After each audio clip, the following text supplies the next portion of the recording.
की जय। हर हर महादेव, हर हर महादेव, हर हर महादेव, हर हर महादेव, हर हर महादेव, हर हर महादेव, हर हर महादेव, हर हर महादेव, हर हर महादेव। हर हर महादेव। भो राजा बल महाराज की जय। महावीर स्वामी की जय। जोधा पवरिया महाराज की जय। भो भूषणनाथ बाबा की जय जय श्री राधे, जय श्री राधे, जय जय श्री राधे। जय श्री राधे।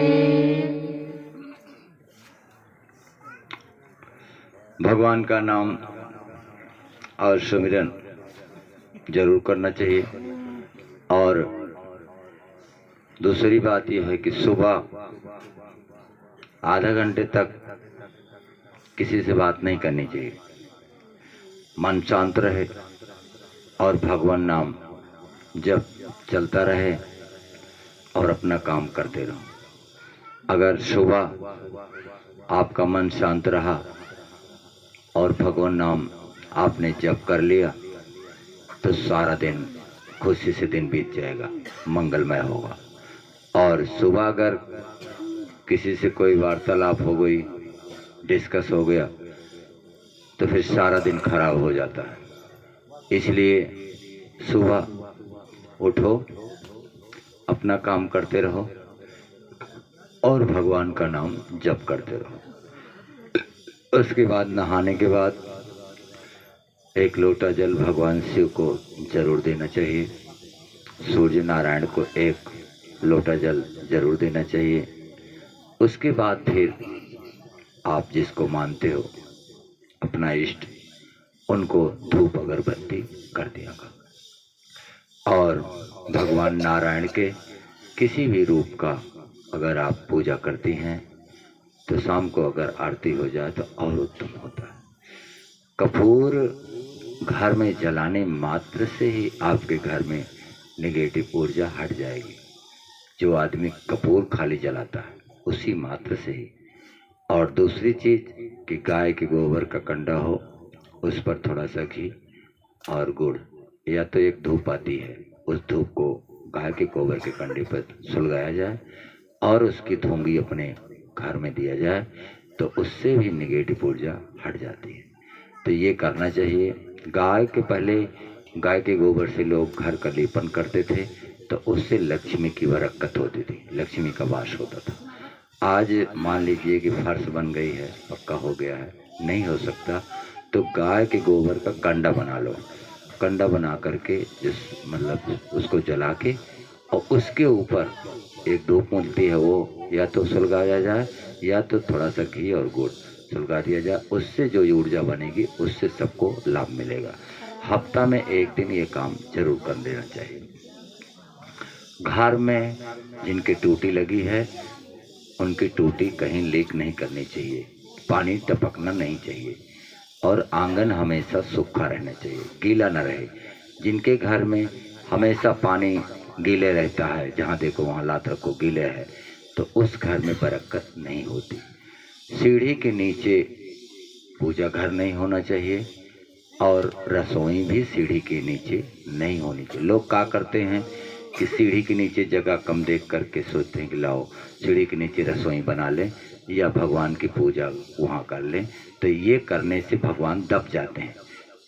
सीढ़ी के नीचे अगर पूजा बनाओगे तो भगवान के ऊपर भार रहेगा, इसलिए उनका प्रकाश आपके घर पर नहीं फैलेगा। अगर रसोई आप सीढ़ी के नीचे बनाती हैं तब भी उस रसोई पे भार रहता है, उससे जो है अन्नपूर्णा देवी की कृपा नहीं होती। इसलिए ये सब चीज़ें जो मैं बता रहा हूँ ये वास्तु दोष से हैं, इनको नहीं होना चाहिए। और सीढ़ी के ऊपर चप्पल जूता नहीं रखना चाहिए, समझ रहे हैं कि नहीं? दरवाजे के कवही पे जूता चप्पल नहीं होना चाहिए। एक उसकी जगह हो या अलमारी हो या कार्टून कोई हो रख लो, उसमें अपना रख लो। जब कहीं आना जाना हो तो उसमें निकालो, या कोई अलमारी हो उसमें अपना जूता चप्पल रख दिए, बंद कर दिए, जाना है तो निकाले और फिर उसी में ला के रख दिए। इस तरीके से एक काम घर का करो। और घर में अगर स्वच्छता पवित्रता रहेगी तो हर तरीके से आपको लाभ मिलेगा। साल में एक बार रुद्राभिषेक करवाने मात्र से ही आपके घर में हर प्रकार की बरकत और लाभ मिलना शुरू हो जाएगा। दुष्ट आत्माएं चाहे जितना दिन की होगी, अगर साल में एक बार सावन महीने में रुद्राभिषेक हो गया तो समझ लेना कि आपके घर का कल्याण हो जाएगा। 3 साल में एक बार अगर आपके घर में दरवाजे में या आपके द्वारा किया कराया गया रामायण कथा अगर 24 घंटे के लिए हो जाए तो समझ लीजिए कि आपके घर में भगवान की कृपा होगी। 3 साल में जरूर करवाना चाहिए, नहीं तो साल भर में कराओ तो और उत्तम। और दूसरी बात यह है कि अगर ये भी न करा सको तो घर में एक बार सत्यनारायण स्वामी की कथा साल में एक बार सुनना चाहिए, तो उससे तो हवन हो ही जाएगा घर में। तो ये करने मात्र से आपको बहुत लाभ मिलेगा। पहले के बुजुर्ग लोग थे, कोई शुभ काम किया करते थे तो पहले सत्यनारायण स्वामी का कथा सुना करते थे, लेकिन जितने पढ़े उतने धर्म से दूर गए। जितना पढ़कर आगे बढ़ रहे हैं उतने धर्म में आस्था टूट रही है। इसलिए जब आस्था टूटती है, मान लीजिए कि पढ़ लिख करके बीएड किए, टेट किए, सुपर टेट किए, फिर आगे जैसे गए 1 नंबर से रुक गए, फिर लौट कर आ रहे हैं महाराज 1 नंबर से क्यों रुक जाता है? 3 बार हमने परीक्षा दिया, पढ़ने में भी अच्छा, मैंने पैसा खर्चा किया, सब कुछ किया, लेकिन 2 नंबर से रुक जाता है ना हमारा रिजल्ट। तो बात फिर वहीं लौटकर धर्म पर आ जाती है कि आपने सब कुछ किया लेकिन अपने माँ बाप का आशीर्वाद नहीं लिया। आपने सब कुछ किया लेकिन अपने इष्ट देवता को खुश नहीं किया, तो आगे जाकर रुकावट आ गई, बाधा आ गई। तो पहले के लोग बहुत कुछ मानते थे, समझते थे। यहाँ तक कि मैंने देखा है कि कितने लोग परदेश को जाया करते थे तो गाय को चरण छू करके तब जाया करते थे। कितने लोग जाया करते तो अपने डेहरी को प्रणाम करके जाया करते थे कि जननी जन्मभूमि, क्या चीज़? जननी जन्मभूमि, ये हमारी जननी माता है जहाँ हमारा जन्म हुआ है। उस जगह को प्रणाम करके लोग जाते थे, तो वहाँ के देवी देवता जो हैं वो आशीर्वाद दे देते थे कि जब इसने मुझे प्रणाम किया है तो मेरा आशीर्वाद है कि तुम विजयी हो, जहाँ जाओगे सफलता मिले। बोलिए गुरु महाराज की। तो ये चीज़ें जो होती है जीवन में उतारने की चीज़ें होती हैं। और जो आदमी अपने घर के कुल को, परिवार को मानता नहीं है और घर कुल में कलह बनाता है, सबसे बड़ा पापी वही होता है। और जो सह लेता है, 2 बात सुन लिया और घर में शांति प्रेम बना रहा, वही एक दिन ऊंचाई की ओर उठता है। आज तक हमने देखा अपने लिए कुछ नहीं किया है, जो भी कुछ हो रहा है सब समाज के लिए, परिवार के लिए, महाराज के लिए, सबके महाराज के जत्रियों के लिए ये सब कर रहे हैं। जो भी हो पाता है जन कल्याण के लिए कर रहे हैं, तो एक दिन हमारा भी हो जाएगा, अपने आप महाराज की कृपा से हो जाएगा। तो ये विश्वास और आस्था बनाए रखना चाहिए, इसी से उन्नति होगी। और अपने जीवन में किसी एक देवी देवता को अपने हृदय में जरूर रखो और उसी को अपना इष्ट मानकर चलो।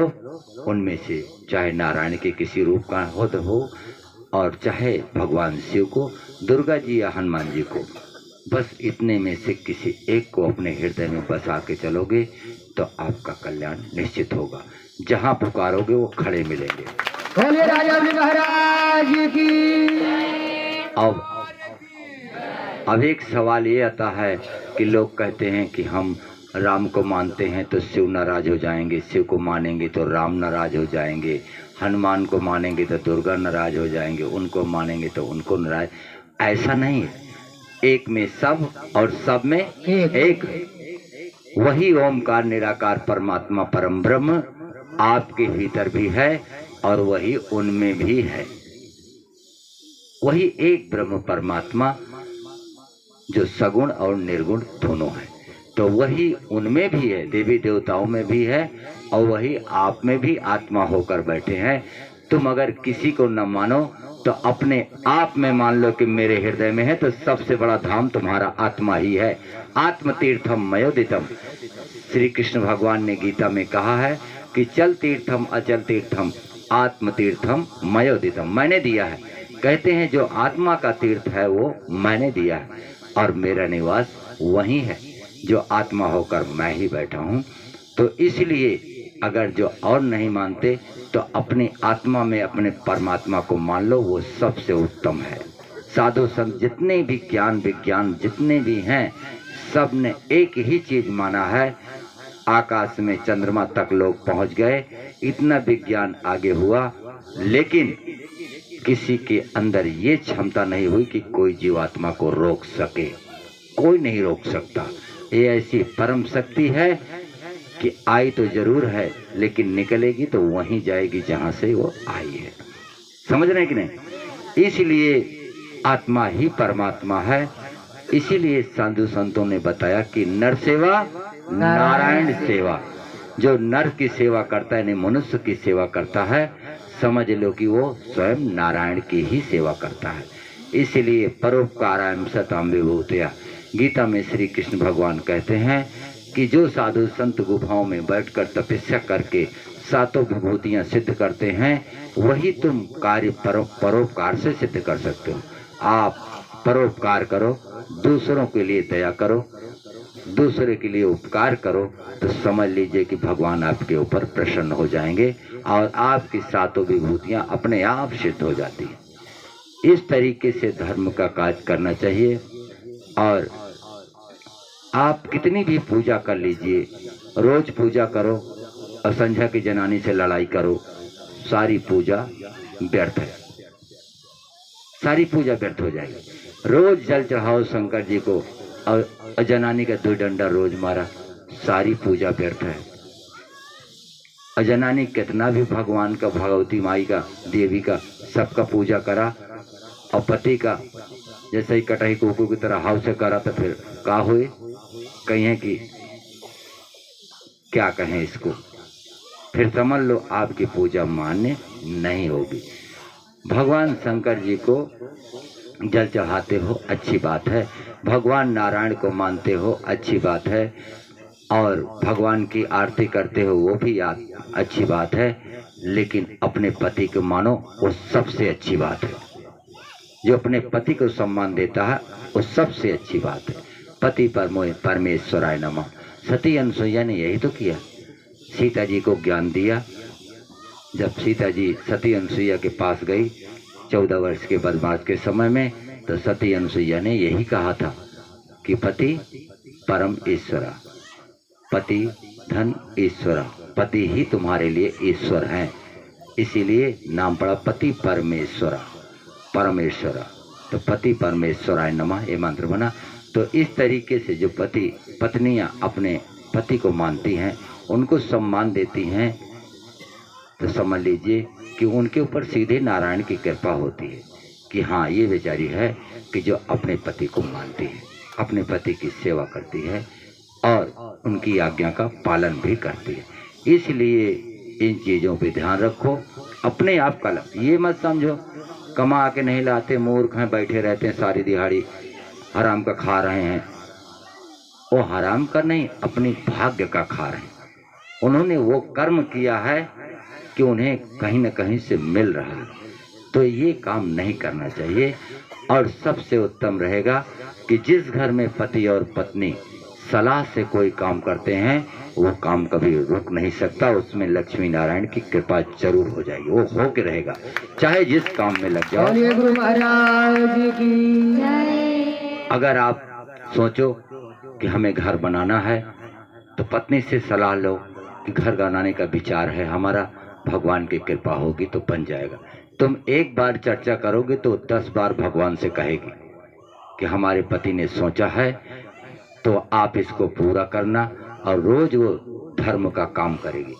तो इस तरीके से प्रभु की कृपा हो जाएगी, आपकी कमाई हो जाएगी और घर बनकर तैयार हो जाएगा।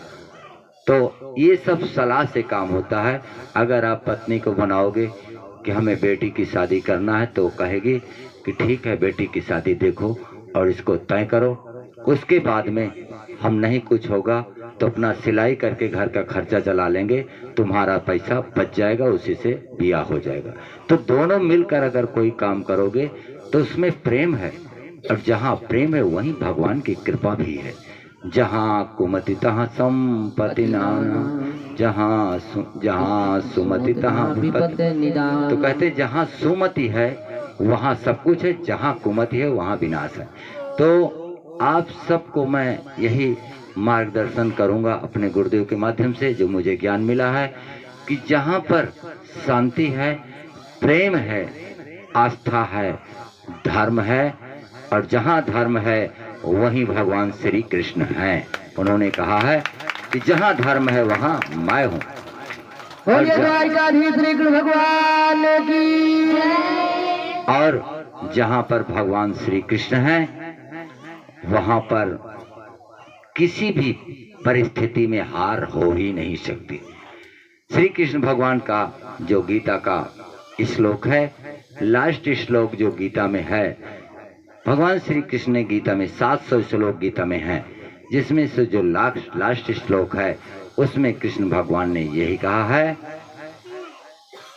कि जहाँ पर भगवान श्री कृष्ण है और उनके पार्थ कांडीधारी अर्जुन हैं, वहां पराजय हो ही नहीं सकती, विजय श्री हमेशा खड़ी ही रहती। तो ये चीजें हैं। तो जो लोग पढ़ते हैं तो भगवान श्री कृष्ण के लास्ट श्लोक को याद कर लेंगे। यत्र योगेश्वरः कृष्णा, योगेश्वरः कृष्णा, यत्र पार्थो धनुर्धरः, यत्र पार्थो धनुर्धरः, यत्र श्री विजयो भूतिर्ध्रुवा, यत्र श्री विजयो भूतिर्ध्रुवा, नितिर्मम तिमिर्मम, नितिर्मम मम। यही है श्लोक, ये गीता में मिलेगा भी। तो ये पढ़ने मात्र से ही भगवान की कृपा आप पर जरूर होगी। किसी भी परिस्थिति में आप हार नहीं सकते। लेकिन ये है, किसी दूसरे का घर हड़पोगे तो फिर गलत होगा। किसी का दूसरे का घर हड़पो मत। तुम्हारा कोई हड़प रहा है तो तुम्हारी हार उस युद्ध में नहीं होगी, विजय मिलेगी, तुम्हारा कोई ले नहीं पाएगा। बोलिए राजा महाराज की। तो इस तरीके से आप लोग धर्म के मार्ग पर चलिए और पूजा, यज्ञ, हवन, तप, व्रत, उपवास ये सब बेकार नहीं जाता, इसका फल मिलता है। कितने आदमी हैं कि जो सूर्य का 1 लोटा जल चढ़ाते थे, आज भी चढ़ा रहे हैं, हम भी चढ़ाते हैं। पहला लोटा शंकर जी को चढ़ाते हैं, राजा बल महाराज को, फिर भगवान शिव को, इनको राजा बल महाराज को, फिर सूर्य भगवान को 3 लोटा जल चढ़ाकर तब महाराज के पास हम दरवाजा खोलने आते हैं। तो उनकी कृपा है, सब कुछ ठीक चल रहा है। तो जैसे घर का संस्कार होगा उसी तरीके से आपके बच्चे भी सीखेंगे, और आपके कर्म के द्वारा आपके बच्चों की उन्नति होगी, और आपके दुष्कर्म के द्वारा आपके बच्चे भी उसी में ढल जाएंगे। इसलिए अपने घर का शुद्ध बनाइए और धर्म के साथ परिवार को चलाने का प्रयास कीजिए। यहाँ तक कि घर का अगर मुखिया एक आदमी भी धर्म पर चलता है तो उस परिवार की नाव कभी डगमगा नहीं सकती, वो चलती रहेगी। भले ही कितना लोड रहे लेकिन वो चलती रहेगी, उसको परिस्थिति नहीं झेलना पड़ेगा। लेकिन घर का मुखिया अगर गलत हो गया, घर का मुखिया अगर धर्महीन हो गया, और घर का मुखिया अगर किसी को सताने लगा, अधर्म के मार्ग पर गया, तो उस घर में फिर डंगाडोल हो जाता। तो इन चीजों को आप लोग ध्यान रखिए। और एक बात और बता रहा हूं कि घर में आपके द्वारा जो संतान उत्पत्ति होगी उसका भी रहस्य है, उसमें भी कारण है। आपके घर पुण्य आत्मा भी जन्म ले सकती है और आपके घर दुष्ट आत्मा भी जन्म ले सकती है, इसका भी कारण है। ये सब शास्त्रों में लिखा गया है। लेकिन जो जान लेते हैं वो मानते हैं, जो नहीं जानते वो क्या मानेंगे, उनका उसमें कोई दोष भी नहीं है। अब कुछ लोग ऐसे हैं जो जानते भी हैं फिर भी नहीं मानते। समझ रहे हैं कि नहीं? ये जितने आपके यहाँ गलतियां हो रही हैं, ये मान कर चलिए कि ये मेरे कर्मों का फल है, मेरे ही कर्मों का फल है। अगर किसी के अपंग संतान पैदा हो रही, या किसी के गूंगी बहरी संतान पैदा हो रही है, या शुरू से ही लकवा जैसे मार गया, या बचपन से ही पैदाइशी ऐसी बीमारी, तो ये समझ लीजिए कि ये सब मेरी ही गलतियों का फल है। समझ रहे हैं कि नहीं? और हर चीज मैं खोलकर नहीं बता सकता, लेकिन संकेत मैं जरूर कर सकता हूं कि पत्नी का व्रत है और पति ना माने उसको, तो समझ लीजिए कि अपंग शैतान ही पैदा होगी, अपंग संतान पैदा होगी। समझ रहे हैं कि नहीं? और कोई अनुष्ठान घर में चल रहा, कोई पूजा पाठ चल रहा, कोई भागवत हो रहा, कोई कथा हो रहा, कोई धर्म का काज हो रहा है, उस समय अगर कोई गलती होती है तो समझ लेना कि दुष्ट आत्मा जरूर आ जाएगी और सर्वनाश करके चली जाएगी। बात समझ रहे हैं कि नहीं? बस उतना ही बता सकता हूं जितना मैं, मेरा धर्म के साथ इजाजत है। तो समझदार के लिए इशारा काफी है। तो इन चीजों को अगर मनुष्य ध्यान में रखे और इन नियमों का पालन करे तो निश्चित ही भगवान की कृपा होगी और पुण्यात्मा आपके घर में आएगी और आपको झोपड़ी से महल बना देगी। ऐसी आत्मा आपके यहाँ आ सकती है। बोलिए गुरु महाराज की जय। और ऐसी भी आत्मा आ सकती है कि 50 बीघा खेत हो और 5 बिस्सा भी न बचे। ऐसी भी आत्मा आएगी। तो वो आएगी तो आपके कर्म के द्वारा आएगी, और वो भी आएगी तो आपके ही कर्म के द्वारा आएगी।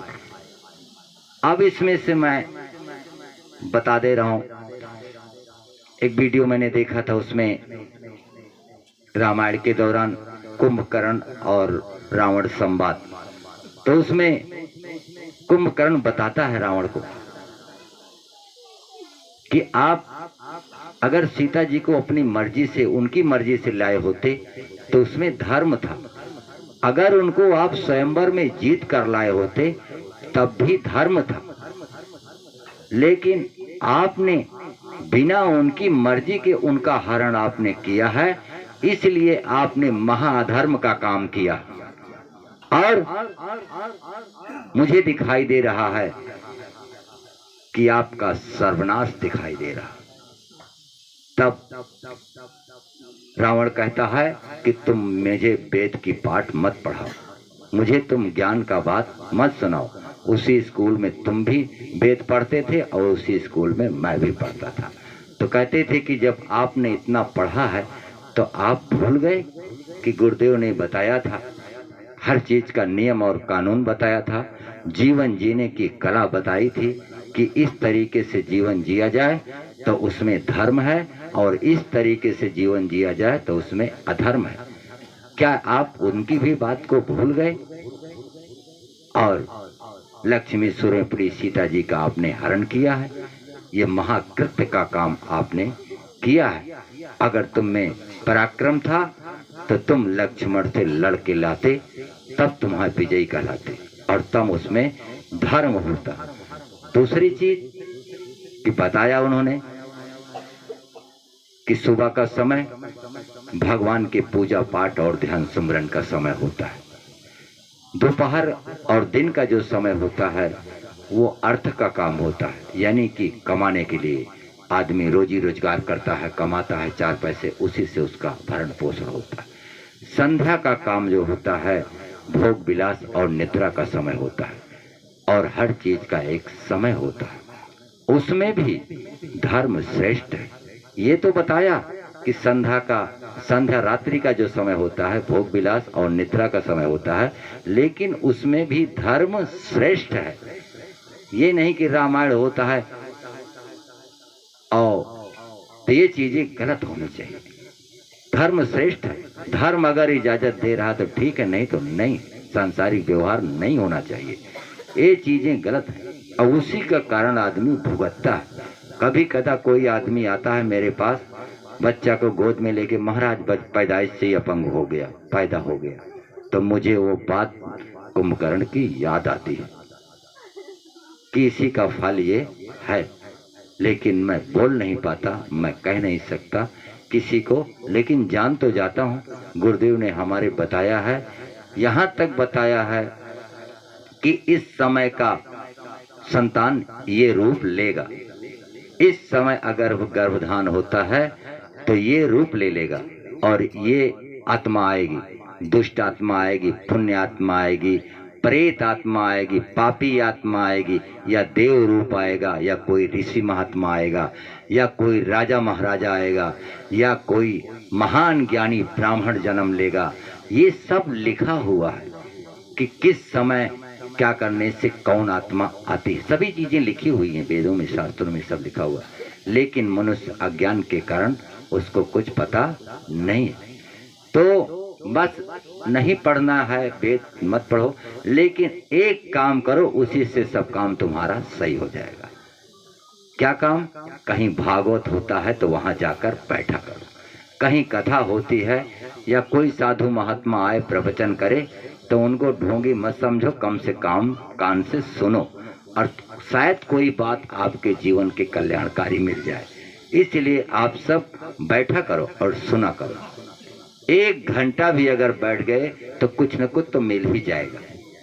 मिलेगा कि नहीं मिलेगा? अब एक बीमारी बहुत तगड़ी चल रही है, मोबाइल वाली।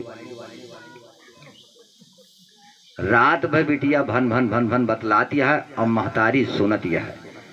बाद में है, महाराज जी हमार बेटी हो पता नहीं कहाँ है गए, अमन से दुगो को न बताइए कि मोबाइल छीन लिया। और जानती हैं सब महतारी, तो बीमारी के पालिस महतारी पालिस है। जब चाहे लड़का हो चाहे लड़की हो, अगर रात भर वो वीडियो चला रहा है, मोबाइल में भन बना रहा है, तो समझ लेना कि ये गलत लाइन पर मोबाइल वाली बीमारी में जा रहा है।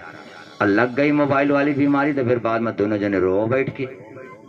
इसलिए इन चीजों पे ध्यान देना चाहिए। उसको डांटो नहीं, उतारो, मोबाइल छीन कर मारो 2 थप्पड़ा खींच के, अपने आप रास्ता सही आ जाएगा। हर चीज का समय होता, सोने का समय है, उस समय मोबाइल करने की जलाने की क्या जरूरत है। कितने बच्चे हैं जो 12-1 बजे तक मोबाइल चला रहे हैं और सवेरे 10 बजे तक सो रहे हैं, और जो रात में मोबाइल देखें तो सवेरे सोबे करें। तो ये चीजें बाद में बहुत दिक्कत देती है। इसलिए ये अपने घर की बातें हैं, अपने परिवार की बातें हैं, इनको पहले से संभालो। बच्चे जो होते हैं और वृक्ष, बच्चे और वृक्ष ये दोनों एक जैसे होते हैं। माली अगर वृक्ष को काट छांट ना करे तो झंखरिया जाएगा वो, फिर जिधर पाएगा उधर डांट चली जाएगी। ऐसे बच्चे हैं, अगर उन पे अनुशासन नहीं लगाओगे तो अपने मनमानी काम करेंगे। एक समय था, मैं भी बच्चा था, 8 साल का उम्र थी, यहीं पे एक कैथा का पेड़ था, मैं जाके चढ़ के कैथा तोड़ता था। हमारे भाई गए थे, मारे थे कम से कम 2500 कैंचा मारे थे। उसी दिन से एक के बार में छूट गया, दोबारा उस कैथा के पेड़ पे नहीं चढ़े। तो उन्होंने सही किया था, दोबारा तो नहीं चढ़े, गिरते तो हाथ पैर टूट जाता है, जान चली जाती। इसलिए उन्होंने सही काम किया और बड़े पुचकार से उतारे हैं। ऐसे पुल पे चढ़े थे कि अगर चूक जाते तो नीचे हड्डी तक बचती। तो बोले का कहे मौसिया आए हैं और गुल्लैया ले आए हैं, कहें चलो मौसिया आए हैं गुल्लैया लेके आए हैं। तो हम कहा अच्छा रुका, उतरा ही हमारे हिस्सा सारे खाया जिन, नहीं तो हमारा खाए डावा। तो बस धीरे धीरे उतरे हैं, और उतर के जैसे पकड़ पाए फिर मारब शुरू करें, और वही दिन से पेड़े के चढ़ब छूट गया। वो वही चीजें हैं। हमारे विवेक थे, उनको देखा किसी ने, कोई संगत को जैसे पीने उने के चक्कर में ले गए, 1-2 बार जान गए, फिर गए हैं 5 बेंत मारे हैं खींच के अंदर। उसी दिन से छूट गए, अपने साथ लगा लिए, जहां जाते हैं साथ लेके जाते। तब से वो कोई संगत नहीं करता, ना किसी से व्यवहार करता। अब वही देखो सारा भार उठा लिया, सारी जिम्मेदारी उठा लिया। कहाँ से भंडारा का राशन आ रहा, कहाँ से पतरी आ रही, कहाँ से क्या आ रहा है, हमें कोई पता नहीं। कितना पैसा लग रहा, काश हो रहा, सब वही चला रहा, अपने आप सब सिस्टम। हमको कुछ नहीं पता है। अपना जाते हैं, सामान लाते हैं, भंडारे वालों को बुलाते हैं, खिला रहे हैं, पिला रहे हैं, महतारी को लेके दिल्ली भी जा रहे हैं। तो इस तरीके से सब काम संभाल लिया। तो अगर वही 3 बेत ना मारे होते तो बहक जाते। बात समझ में आ रही ना सबके? तो अपने परिवार को, घर को संभालो और बढ़िया धर्म के साथ चलाइए, इसी से आपका कल्याण होगा। और जब घर में भगवान की कृपा होगी तो महाराज की कृपा हो जाएगी, तो आपको किसी चीज की कमी नहीं होगी, आपका दुख अपने आप कट जाएगा। ठीक है कि नहीं? इस रास्ते से चलो सभी लोग। और घर में अपने बाल बच्चों से देखो, सलाह लेने से उनको एक मान मिलेगा कि हाँ, हमसे कम से कम सलाह तो लेते हैं। अगर जनानी के पास बैठकर रसोई में बैठे, वो खाना परस रही हैं, खा रहे हो, उस समय वो बैठी हैं, आप बैठे हैं, अगर एक चर्चा कर दोगे कि मेरा विचार है कि 2 पैसा अपने लिए है, जो कहो तो ये बनवा लेते हैं, एक बार अगर पूछ लोगे तो उसका हृदय खुशी हो जाएगा कि कम से कम मुझसे पूछते तो हैं। और अपनी वारी करोगे। अगर उसने आपको रोका कि दारू मत पियो, तो उसने अच्छा ही तो कहा है, उसने अच्छा ही तो कहा है। वही दारू का पैसा बचेगा तो साग सब्जी आएगा, और 4 पैसा आपका बचेगा बैंक में, तो उसी से आगे का काम होगा। तो कम से कम हम गलत हैं तो इतना तो मान लेना चाहिए कि हम गलत हैं। नहीं छूट रहा, उससे सलाह करो कि मैं कोशिश करता हूं, नहीं छूटता हूं, लेकिन इतना तो मानिए कि मेरी गलती यहाँ है। और इतना भी ना मानो, उसको मारने पीटने लगो तो एक गलती तो कर ही रहे हो, दूसरी गलती वो भी कर रहे हो, तो इसका परिणाम आपको भुगतना पड़ेगा। यही है परिस्थिति बिगड़ने का कारण। समझ रहे कि नहीं? हम गरीब हैं, हमारे यहाँ ये नहीं है, हमारी बेटी की शादी नहीं हो रही है, हमारे यहाँ ये परेशानी है, बरकत नहीं है। बरकत कहाँ से होगी? दुकान में तुम हनुमान जी की मूर्ति टांगे हो और मुर्गी बनवा के लाके खा रहे हो बरसाती में दबा के, तो बरकत दुकान में होगी? घर में दिखाओ बड़े तो मंदिर बना ले, एक लकड़ी का मंदिर बनवा लिए, पर्दा लगा लिए, ठीक है, बढ़िया है, पूजा पाठ न कर बेटवा चुप्पे से रजाई के तरह अंडा खाता है, तो बरकत होगी? है? तुम्हारा कुल देवता खुश होगा या तुम्हारे घर की दुर्गा जी खुश होंगी? कभी नहीं होंगी। कभी होंगी? तो इन चीजों को ध्यान दो और अपने घर में अच्छे संस्कार डालो। और नहीं तो टीवी तो आजकल सबके पास है, किसी न किसी साधु महात्मा का प्रवचन लगा लिया करो और शाम को 10 मिनट 20 मिनट सुना करो, तो कुछ न कोई ज्ञान तो मिल ही जाएगा, है कि नहीं? हम भी जो बोलते हैं साधु संतों का ही प्रवचन तो सुने हैं, तब बोलते हैं आप लोगों को दे रहे हैं। कहा हम कहीं आकाश से पढ़ के आए, हम वेद शास्त्र थोड़ा पढ़े, लेकिन साधु संतों के बीच में रहकर जो ज्ञान पाए वही आप लोगों को बांट रहे हैं। अभी ये जो मैंने आपको बताया भगवान शिव का मंत्र श्री शिवाय नमस्तुभ्यम, इस मंत्र को बोल करके और भगवान शिव को जल दिया जाए तो आपके रोग विकार सब दूर हो जाएंगे।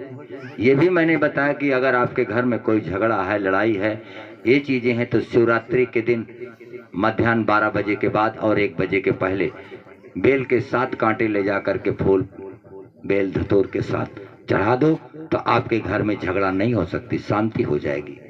या इसका मिल जाए, ये समी का कांटा मिल जाए तो ये भी चढ़ा सकते हो।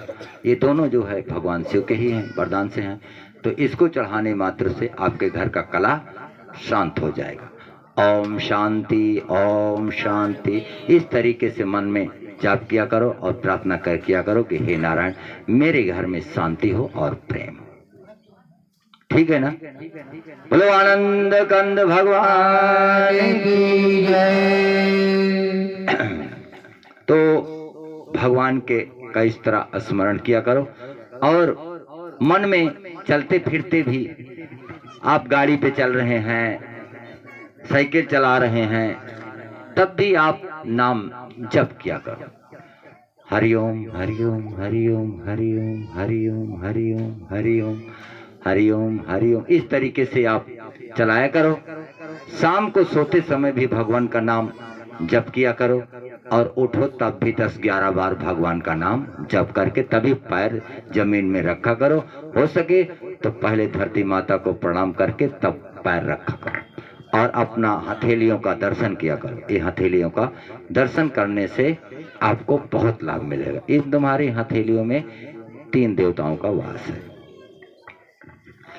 कराग्रे बसते लक्ष्मी, कराग्रे बसते लक्ष्मी, कर मध्ये सरस्वती, कर मध्ये सरस्वती, कर मूले तू गोविंद, कर मूले तू गोविंद, प्रभाते कर दर्शनम, प्रभाते कर दर्शनम।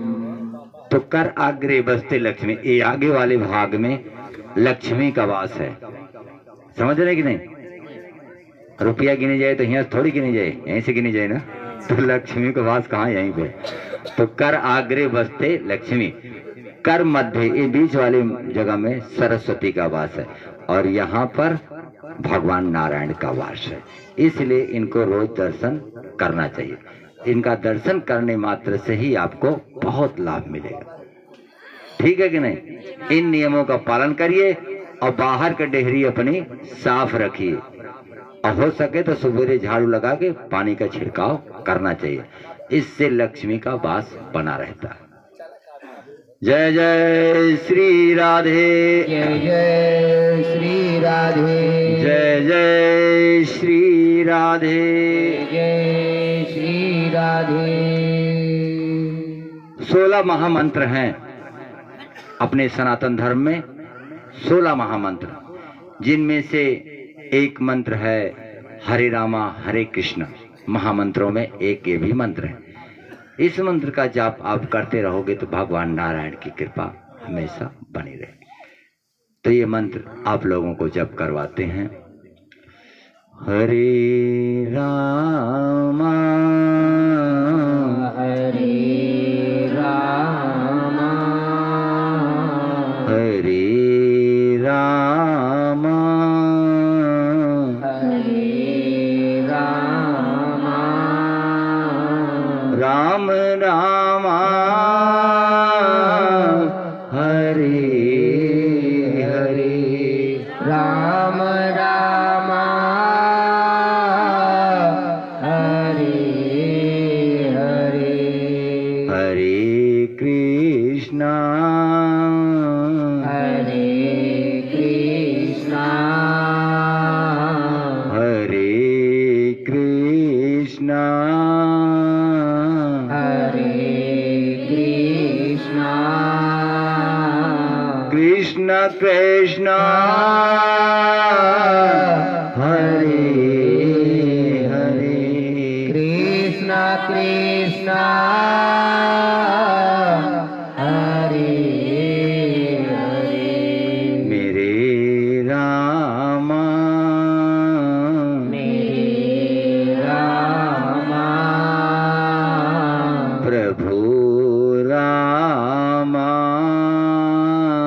प्रभु रामा, सिया रामा, हरे हरे, सिया रामा, हरे हरे, मेरे कृष्णा, मेरे कृष्णा, मेरे कृष्णा, मेरे कृष्णा, श्याम श्यामा, हरे हरे, श्याम श्यामा, हरे हरे, श्याम श्यामा, हरे हरे, श्याम श्यामा, हरे हरे, मेरे प्यारे, मेरे प्यारे, मेरे प्यारे, मेरे प्यारे, मेरे कान्हा, हरे हरे, मेरे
प्रभु रामा हरे हरे प्रभु रामा हरे हरे श्याम श्यामा हरे हरे श्याम श्याम हरे हरे मेरे प्यारे हरे हरे मेरे प्यारे हरे हरे मेरे कृष्णा हरे हरे मेरे कृष्णा हरे हरे भगवान का नाम जब आप हृदय से पुकारने लगो और अंदर से आनंद मिलने लगे तो समझ लेना कि भगवान की करुणा चालू हो गई, भगवान की दया आप पर चालू हो गई। भगवान की श्री कृष्ण भगवान की सच्चे दरबार की गुरु महाराज की बिना बाजा के, बिना साज के, बिना ढोल मजीरा के भगवान का नाम लेने में अगर आपको आनंद आए कि और पुकारो और पुकारो, और पुकारते पुकारते अगर आपकी आंखों से आंसू निकलने लगे तो समझ लेना कि भगवान आपके हृदय में करुणा दे दिए हैं। यही पहचान है। लेकिन ये सब के नहीं निकलेगा, जो सच्चे हृदय से पुकारेगा उसी के हृदय से ये भाव प्रकट होगा। भगवान आनंद स्वरूप है, भगवान ज्ञान स्वरूप है, भगवान शक्ति और भक्ति स्वरूप है, और भगवान माधुर्य स्वरूप है, आनंद स्वरूप है, शक्ति स्वरूप है, भक्ति स्वरूप है और मुक्ति स्वरूप। ये सभी रूप भगवान के हैं और वो आपके हृदय में हैं। सिर्फ आपको भगवान को सच्चे दिल से पुकारने की जरूरत है, और भगवान की शरण में वही जाता है जो सब कुछ त्याग करके जाता है। लोभ, मोह, क्रोध, अहंकार, ये त्याग कर जो भगवान की शरण में जाता है वही भगवान की कृपा का पात्र होता है। और जो अहंकार लेके गया, क्रोध लेके गया, मोह लेके गया, तो समझ लेना कि भगवान की कृपा वो नहीं पाएगा।